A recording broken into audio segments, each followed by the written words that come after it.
The board was arguing. Not loudly. This was a room full of people who had learned that volume was the last resort of someone who had already lost the point. But the specific tense quiet of 7 senior executives who had each arrived at the meeting with a different opinion, and were now discovering that the 16-year-old at the head of the table had arrived with the only one that mattered. Eva Jones set down her pen. She had her mother's hands. The same long fingers, the same deliberate stillness when she placed them flat on the surface in front of her.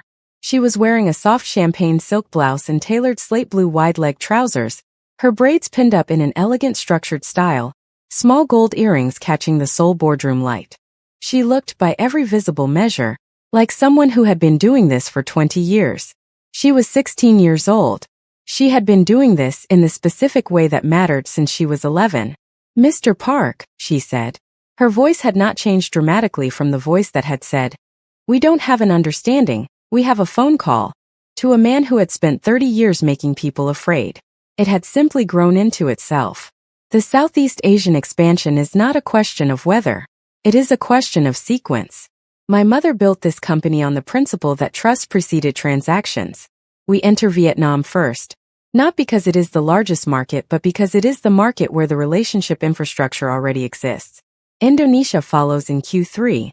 The Philippines in Q1 of next year. She looked at him evenly. This is not a proposal. This is the plan. Mr. Park looked at Jian, who was seated at Eva's right hand as she had been for 5 years, silver-streaked hair now more silver than streaked, the same sharp precise features, a deep burgundy rose-structured blazer that was new this season.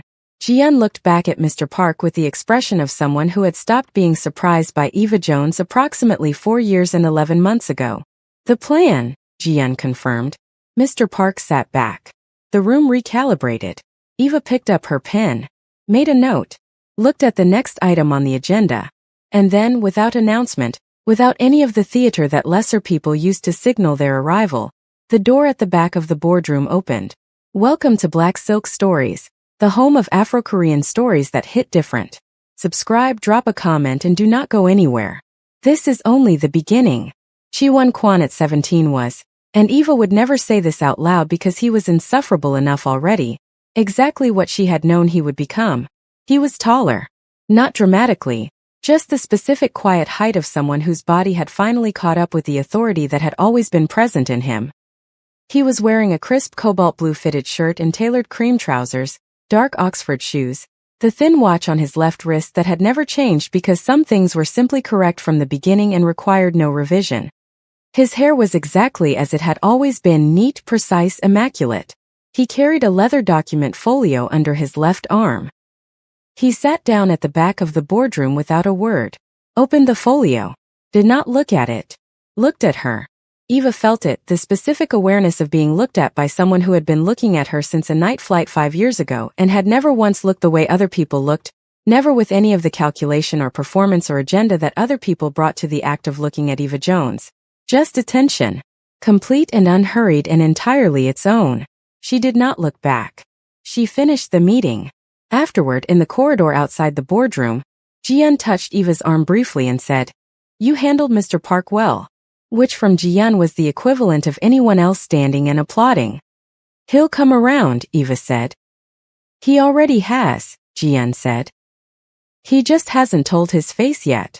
She looked down the corridor to where Chi-won was waiting, leaning against the wall with the folio in his hands, looking at something on his phone. "He came. He said he had a document to drop off," Eva said. "He flew from Busan," Jian said. "For a document." Eva said nothing. Jian's expression held the almost smile that Eva had never seen on anyone else's face until she met Chi-won and understood where expressions like that came from. Families, she had decided, pass things down without meaning to. "I'll see you at dinner," Jian said and left. Eva walked to where Chi-won was waiting. He looked up from his phone, put it in his pocket, looked at her the way he always did. Fully, without flinching, with the particular quality of someone who had decided a long time ago that she was worth looking at completely. "You flew from Busan," she said. "I had a document," he said. "Chi-won. It's an important document." "What document?" He reached into the folio, produced a single sheet of paper, handed it to her. She looked at it. It was a reservation. a restaurant in Insadong, the small warm place near Gyeongbokgung Palace where they had gone on the first morning of her first Seoul visit, where the elderly owner had said something that made his ears go red. Tonight at 7 p.m. 2 seats. Eva looked at the reservation, then at him. You flew from Busan to hand me a restaurant reservation. The document required in-person delivery, he said. That is not how documents work. It is how this one works. He held her gaze. The almost smile present, brief, completely real. Will you come? She looked at him for a long moment. At 17 he was. She had decided this carefully and without sentimentality. The way she decided everything. The most genuine person she had ever met. Not the most impressive, though he was that. Not the most capable, though he was that too. The most genuine. The specific rare quality of someone who said exactly what they meant and meant exactly what they said and had been doing so consistently since she was 11 years old and he was 12 and he had tilted his head across a first-class aisle and said everything with a gesture. Yes, she said. I'll come. Something moved in his face. Brief. Real. Good, he said. The restaurant was exactly as she remembered. The same worn wooden surfaces. The same ceramic bowls on shelves. The same smell of something slow-cooked and ancient. The same elderly owner, 5 years older, no less sharp, who looked at them when they walked in and said something in Korean that Eva didn't need translated because the expression on Chi-won's face told her everything. She said it's about time, he said, before Eva could ask. She said that last time, Eva said. She has been saying it for 5 years. He held her chair. He had always done that, not as performance but as the specific instinct of someone who had been raised to take care of the things that mattered. She is a very patient woman. They ordered. The barley tea came without being asked. Eva wrapped her hands around her cup and looked at him across the low table, at the cobalt blue shirt, at the thin watch, at the face she had known across screens and oceans and one first-class aisle and 5 years of Seoul summers and Los Angeles winters. Chi-won, she said. Yes. Why did you really fly from Busan? He was quiet for a moment. Not the quiet of someone without an answer. The quiet of someone making sure the answer was exactly right before releasing it. Because, he said finally, I have been thinking about something for approximately 2 years and I have decided that thinking about it is no longer sufficient. Eva set down her tea. What have you been thinking about? He looked at her directly, the dark steady eyes that had been looking at her since she was 11 years old. The same eyes that had seen everything across an aisle and everything across a Pacific Ocean and everything across 5 years of becoming. I have been thinking, he said carefully, that what exists between us has had many names over the years. Friends. The word people used when they didn't know what else to say. The thing that doesn't have a name that fits. A pause. I would like to give it a name that fits. The restaurant was warm and quiet around them. The elderly owner had disappeared into the kitchen with the specific tact of someone who understood the shape of a moment. Eva looked at him. What name? She said. I think you know, he said. She did. She had known for approximately 2 years also. She had simply been waiting. The way her mother had taught her to wait for things that were already true. The way you gave real things the space to arrive in their own time without rushing them. Say it, she said. He held her gaze across the low table in the warm small restaurant near Gyeongbokgung Palace where an elderly woman had been saying it's about time for 5 years. I would like, Chi-won said with the same precision he brought to everything, for you to be mine, and for me to be yours, properly, with a name on it. Eva looked at him for a long moment. That, she said, is the least romantic phrasing of that question I have ever heard.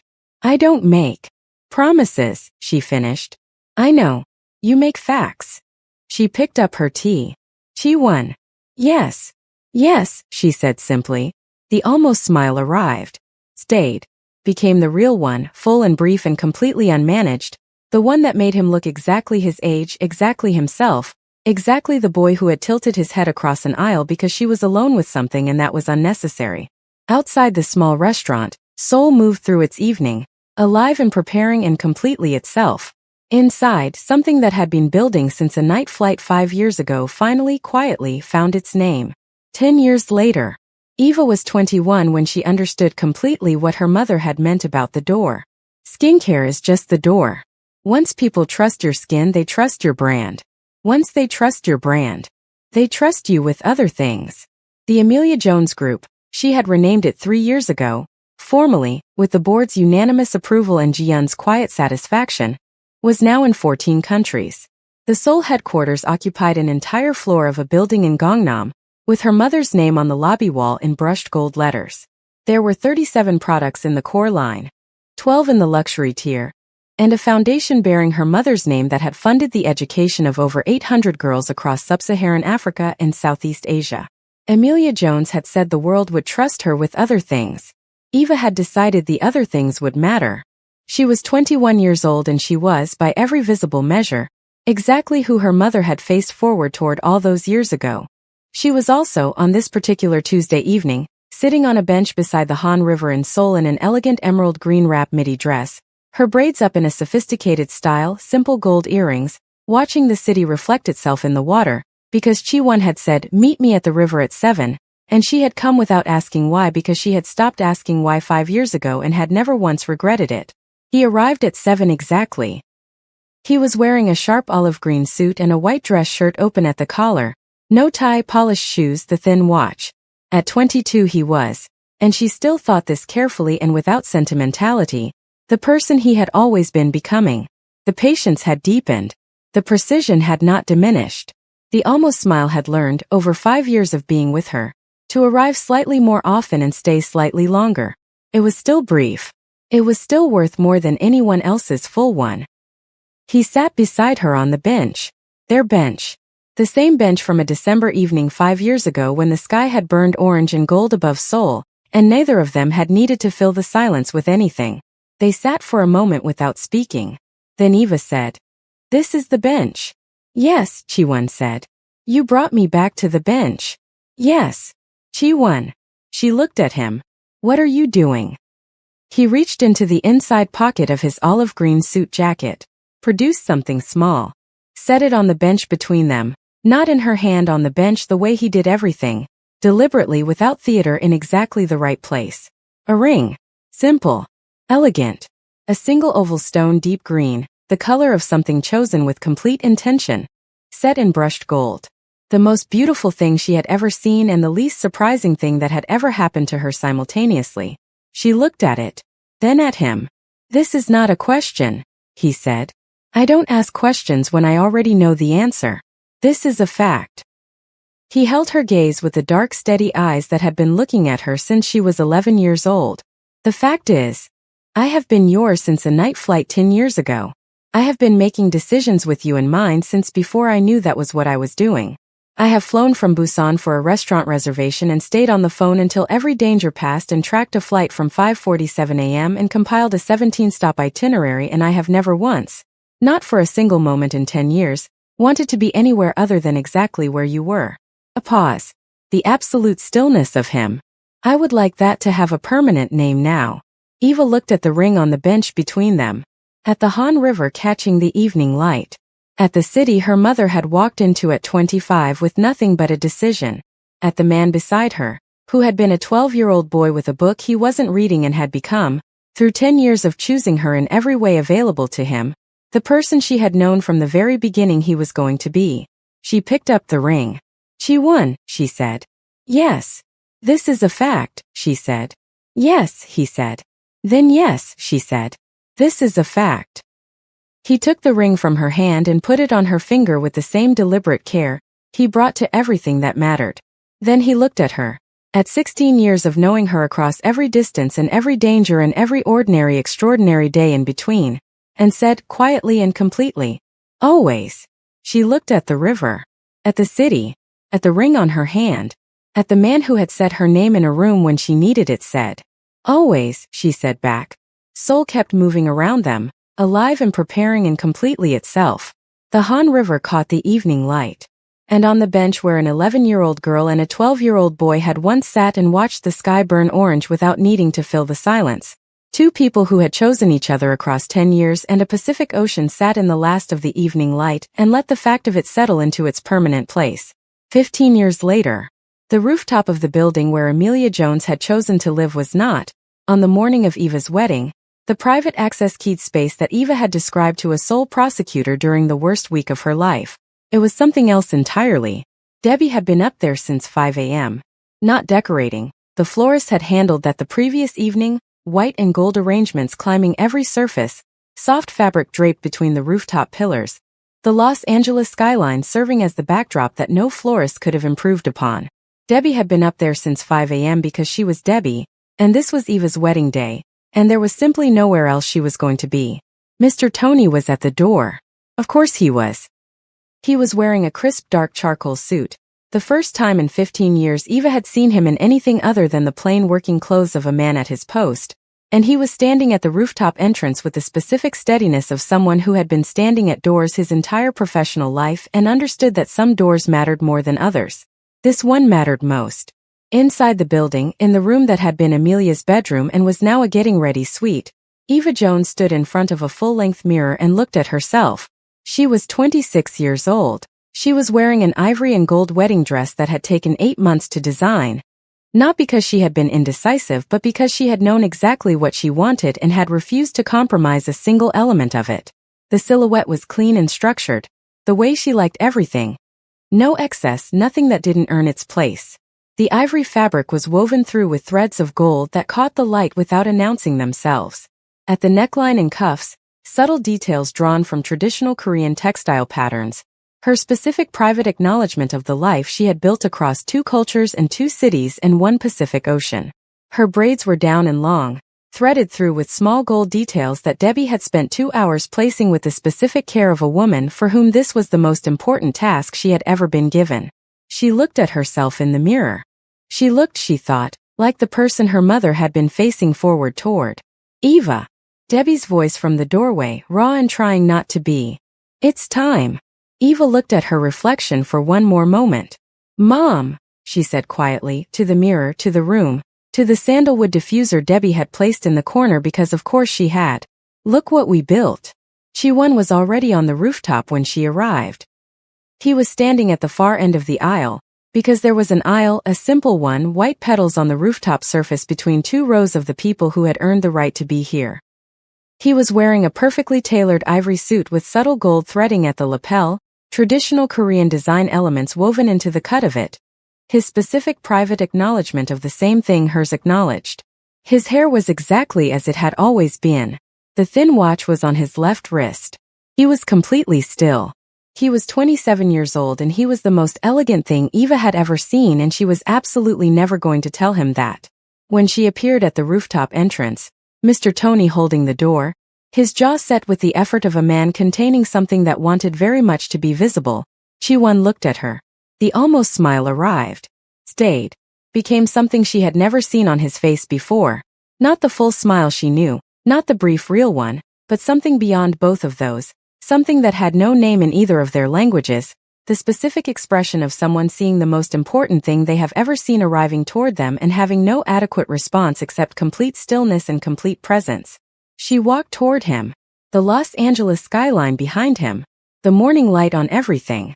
The people on either side, Ji-yeon in a deep mauve structured gown seated beside Chol-soon, who was wearing a deep midnight blue traditional Korean ceremonial jacket and was looking at his son with the expression of a man who had spent 30 years being unreadable and had decided that today was not that day. Se-ri in a soft burgundy formal dress. Debbie in rich coral pink already crying, completely without management from the moment Eva appeared, exactly as Eva had known she would. And at the end of the aisle Chi-Won, waiting, not impatiently. He had never done anything impatiently in his life, just present, completely present. The way he had been present since a night flight 15 years ago, when he had looked across an aisle at a 10-year-old girl who was counting something and decided that was unnecessary. Eva reached him. They stood facing each other 2 feet apart, the same distance as the arrivals hall at Incheon 10 years ago, the specific distance they had always existed at before closing it. Hi, she said. Hi, he said. The officiant, a warm Korean woman in her 50s who had been briefed extensively on the specific nature of these 2 people, and had wisely decided to keep the ceremony simple, began to speak. Eva did not hear most of it. She was looking at Chi-Won. At the dark steady eyes that had been looking at her since she was 11 years old. At the face she knew better than any other face in the world. The jaw, the cheekbones, the straight nose, the place where the almost smile lived and had been living for 15 years. At the man who had answered before the second ring. Every time. Always. When it was time for vows, Chiwon spoke first. He had written them himself. She had known he would. He was not a man who outsourced the things that mattered, and she had known they would be exactly what they were. Precise, unhurried, the specific economy of a person who used words deliberately and never used more than were needed. Eva, he said. I have been making facts about you since I was 12 years old. The fact that you were interesting. The fact that you noticed the same wrong things I noticed. The fact that you were alone with something on a night flight and that was unnecessary. A pause. The fact that when you turned around, everything was different. He held her gaze. Today I would like to make the last fact. The permanent one. The one that doesn't need updating or revising because it was correct from the beginning, and will be correct at the end. His voice was quiet and certain and carrying the thing underneath it that she had learned to hear. The thing that was warmer and more fundamental than precision. You are mine and I am yours. That is the fact. It has always been the fact. Today we are simply saying it out loud in front of everyone who was there for the parts that made it true. The rooftop was very quiet. In the front row, Chul Soon Kwan, a man who had spent 30 years in rooms where the stakes were absolute and had never once let his voice or his face show it, pressed his lips together. His jaw worked once. He looked at the Los Angeles skyline for exactly 3 seconds. Then he looked back at his son. And one tear, just one contained immediately addressed to nobody, moved down his face before he could stop it. Jian, seated beside him, reached over without looking and placed her hand over his briefly. He did not pull away. Eva watched all of this happen in her peripheral vision while looking directly at Chi-won and felt something rise in her chest that was too large and too complete and too full of every person who had ever mattered to her, living and gone, to be named as any single thing. She took a breath and spoke. Chi-won, she said. I have been many things in my life. My mother's daughter. My company's heir. The girl who counted and noticed and held things quietly and completely alone. She paused. And then I was not alone. Because you tilted your head across an aisle and said everything with a gesture, and I have not been alone since. Her voice was steady. She made it steady. You answered before the second ring. Every time. For 15 years. Through everything that tried to make answering too costly or too complicated or simply too much. A breath. I spent a long time thinking that was what I needed from you, the answering. But I understand now that what I needed was simpler than that. She looked at him. I needed you to keep being exactly who you are. Because who you are is the best thing I have ever had the privilege of being next to. A pause. You are mine and I am yours. That has been the fact since a night flight 15 years ago. Today we are saying it out loud. In front of everyone who earned the right to hear it. Chi-won looked at her. The almost smile. The real one. The one beyond both. Always, he said quietly. Always, she said back. The reception was on the same rooftop as the sun moved across the sky. And the Los Angeles light changed from morning gold to afternoon brilliance. There was food. Debbie had overseen the catering with the specific authority of a woman who understood that food was love made practical, and had not compromised a single dish. There was music, something understated and warm, the kind of music that held the space without filling it. Chul soon found Eva at the edge of the rooftop an hour into the reception. He stood beside her, large and composed in his midnight blue ceremonial jacket, looking at the Los Angeles skyline with the expression of a man who had come a long way, in every sense, to be standing in this city. You are happy, he said. Not a question. Yes, Eva said. Good. He was quiet for a moment. Your mother would have. I know, Eva said gently. I know. He nodded. Looked at the city. She arranged everything, he said quietly. The flight. The connection. All of it. And still, I don't think even she could have arranged this. He gestured slightly, at the rooftop at the people at Chi-won across the space laughing at something Jian had said, the real laugh, the complete one. This she left to you both. Yes, Eva said. We did the rest. He looked at her. Yes, he said. You did. He reached into his ceremonial jacket and produced something small. A photograph, worn at the edges, the colors faded. He held it out to her. She took it. Her mother at 25. Standing in Seoul. Unsmiling. Already building something. On the back in Amelia's handwriting. Take care of my girl. I kept the original, Chul soon said. I wanted you to have it today. Eva looked at the photograph for a long moment. At her mother at 25, younger than Eva was now, standing in a city that would eventually hold the shape of everything Eva had become. "Thank you," Eva said, "for taking care of her girl." Chul soon looked at the skyline. "It was," he said simply, "the easiest thing I have ever done." 15 years later, 2 years after the wedding, the office in the Los Angeles apartment was not the same as her mother's study. It was adjacent to it, the room next door, which had been a sitting room when Amelia was alive and which Eva had converted 3 years ago into her working space. She had kept her mother's study exactly as it was. The desk, the bookshelves, the closed panel in the bookshelf behind which the safe sat empty, the sandalwood diffuser that Debbie still kept running, the Cape Town photograph on the wall. She worked next door. But she kept her mother's room exactly as Amelia had left it because some rooms were not meant to be changed. They were meant to be kept the specific way you kept things that were finished and complete and did not need to become anything else.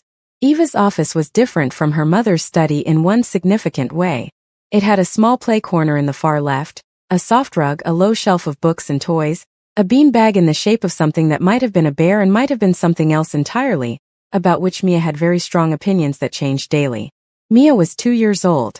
She had her father's eyes, dark, steady, carrying the particular quality of someone who was already watching everything with complete attention, and had been doing so since approximately the 3rd week of her life, which had alarmed the pediatrician and delighted Chi-Won in a way he had expressed by simply nodding once as if this confirmed something he had already suspected. She had her mother's braids, or rather, she had the beginning of them. The small neat sections that Eva twisted every Sunday morning with the same deliberate care that Debbie had once used to thread gold through Eva's hair on a wedding morning. She had her grandmother's name. Amelia. Mia. The name that had made Debbie cry for 20 minutes when they announced it and had made Chul soon go very still and then nod once slowly, with the expression of a man receiving something that was exactly right. On this particular Tuesday morning, Mia was sitting on the desk. Not beside it, on it. She had climbed up with the specific determination of a 2-year-old, who had decided the desk was where she needed to be, and had made it happen before anyone could intervene.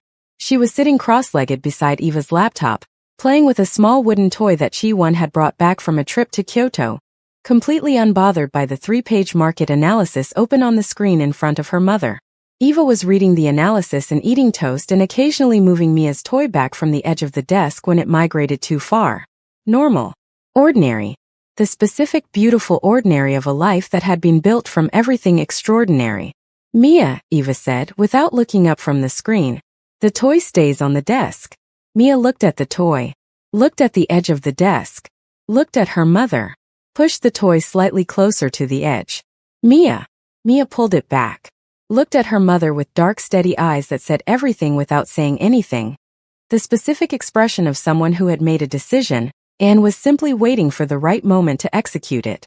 Eva looked at her daughter. At the dark, steady eyes.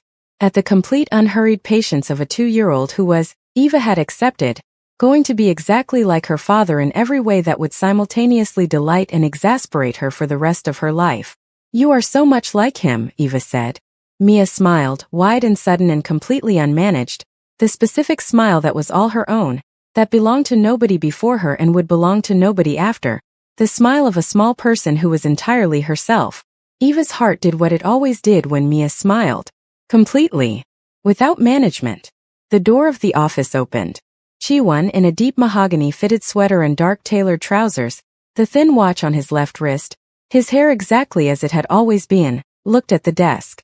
Mia sitting on it. At Eva sitting behind it. "She climbed up again," he said. "She has her father's sense of where she's supposed to be," Eva said.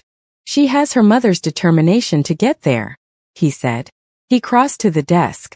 Picked Mia up. She went to him with the specific ease of a child completely certain of her reception, and held her against his shoulder and looked at the market analysis on Eva's screen. "Vietnam is ready," he said. "I know." Eva looked at the screen. "Q3. Q2, he said. She looked at him. "The relationship infrastructure is stronger than the Q3 projections account for," he said. "My father's network has 3 existing connections in Ho Chi Minh City that Jian hasn't factored in yet." Eva looked at the screen. Looked at him. "Send me the contacts." "Already sent," he said. She shook her head slowly. The same slow wonder she had felt at a crosswalk in Seoul 10 years ago. Encountering someone who simply was who they were completely and without apology. Chi-won, she said. Yes. I love you. He looked at her. The almost smile, still there, still brief, still worth more than anyone else's full one. 15 years and a daughter and a marriage and a company in 14 countries and one Pacific Ocean later. I know, he said. That's it? I know. It's accurate, he said. You have known that I know for 15 years. It does not require a new response every time. It absolutely requires a new response every time. Eva. Chi-won. I love you, he said. Simply. Completely. With the same precision he brought to everything that mattered and the same warmth underneath it that she had learned to hear in the spaces between his words. I have loved you since a night flight 15 years ago when you were counting something across an aisle and I thought, that person should not be alone with that. She looked at him. At Mia on his shoulder, who had fallen asleep with the wooden toy still in her hand. Completely trusting, completely present. Exactly where she was supposed to be. At the Cape Town photograph visible through the open door of her mother's study. Amelia laughing at the ocean, head thrown back, completely alive. At the market analysis on her screen. At the 14 countries. At the brushed gold letters on a lobby wall in Gangnam. At the foundation and the 800 girls and the 37 products and the 12 in the luxury tier and everything her mother had built the door to and Eva had walked through and kept building, further bigger, exactly as she had promised at 11 years old standing at a kitchen island with the world just ended around her. She stood up, took Mia from Chi-won, her daughter warm and sleeping, the wooden toy in her small hand, and held her against her shoulder and walked to the doorway of her mother's study, stood in it, looked at the room, the desk, the bookshelves, the sandalwood diffuser, the Cape Town photograph, Amelia laughing at the ocean, young and careless and completely herself in the specific way she only ever was when nobody needed anything from her. Mom, Eva said quietly, to the room, to the photograph, to the sandalwood and the desk and the closed safe and the 15 years that had passed since 6:09 on a Thursday morning in November. Look what we built. She looked at her sleeping daughter. At her daughter's dark, steady eyes, closed now, dreaming whatever 2-year-olds dreamed about. At the small face that held in its particular combination of features, every person who had mattered. Amelia's cheekbones, Chi-won's patience, something entirely her own that had never existed before, and would never exist again. Mia, Eva said softly. Her daughter did not wake. The world is very large, my love, Eva said. And we are going to make our mark on it. Behind her, Chi-won put his hand on her shoulder, warm, steady, exactly the right weight. She leaned back into it. The sandalwood diffuser glowed. The Cape Town photograph held its light. And in the study where Amelia Jones had built everything, where she had sat at her desk on 1,000 mornings facing forward, always forward, toward her daughter, always toward her daughter. The daughter stood in the doorway with her own daughter on her shoulder and her husband's hand warm on her back and the whole vast world ahead of her. Exactly as her mother had always known she would. This has been Black Silk Stories. And this has been Eva and Chi-won. 7 episodes. 1 epilogue. 15 years. 1 Pacific Ocean. 1 night flight. 1 tilted head across an aisle that said, "You don't have to be alone with that." To our Black Silk Stories family. Everyone who was here from the first 60 seconds, everyone who dropped a comment and pressed subscribe and came back episode after episode and stayed through every cliffhanger and every frozen frame and every car that should not have been there. This story was built for you. Every word of it. Eva Jones was built for you. Chi-won Kwon was built for you. Little Mia, sleeping on her mother's shoulder with a wooden toy in her hand. She exists because you stayed. Thank you. From the bottom of everything we have built here together. Black Silk Stories is not finished. It is like Eva standing in that doorway, like Seoul always preparing, like a city that breathes differently, only just beginning. Subscribe. Drop a comment. Tell us what this story meant to you. Tell us which moment broke you open. Tell us which episode you are going back to watch first. And stay close. Because where Black Silk Stories goes next, you do not want to be left behind.